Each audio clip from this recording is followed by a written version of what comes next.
The thing about family betrayal is it cuts deeper than any enemy's knife. But nothing tastes sweeter than serving revenge at a table where they once mocked you.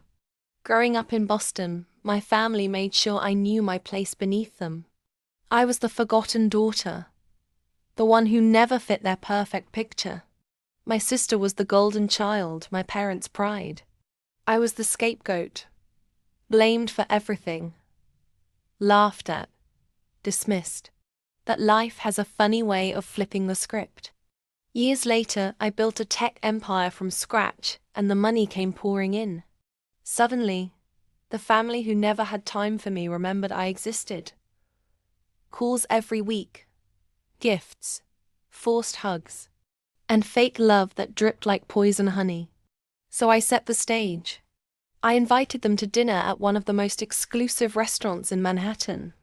The chandeliers glittered above us.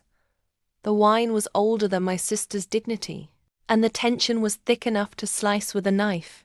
Halfway through dinner, my sister smirked and announced, loud enough for everyone to hear, "Mom and Dad already agreed I could move into your mansion." I nearly choked on my water, then placed my glass down slowly. "Too bad," I said, smiling sweetly.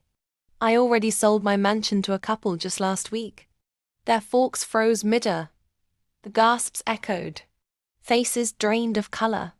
But that was just the beginning. I pulled out a sleek envelope and slid it across the table. Inside were glossy photos of my new estate. Not just any estate, but the beachfront property they'd dreamed of owning for years. The one they bid for at an auction and lost. Because I had bought it. My father's jaw clenched. My mother's hands shook. My sister's lips parted, rage boiling behind her eyes. But I wasn't done. Oh, and the couple who bought my mansion. I leaned closer, lowering my voice. They're sitting 2 tables behind us right now.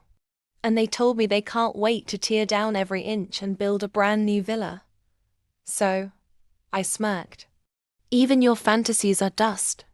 Their heads whipped around. Sure enough, the buyers raised their glasses in a silent toast. My family's horror was exquisite, but the killing blow was still to come. I placed a second folder on the table. "This," I said, "is my trust. Every asset, every account, locked away beyond your reach. And in case you were planning to cozy up, even more good luck, because my lawyer made sure you'll never see a cent. Not even in my will." The silence was deafening. You could almost hear their dreams shattering into tiny, worthless pieces. I stood, draped my coat over my shoulders, and smiled. "The funny thing about betrayal?" I said softly. "It teaches you how to win without forgiveness." And with that, I walked away, leaving them in the ashes of their own greed. If you loved this revenge twist, don't just subscribe to my channel for more jaw-dropping stories that will leave you gasping. Because the best revenge is living well and making sure they all see it.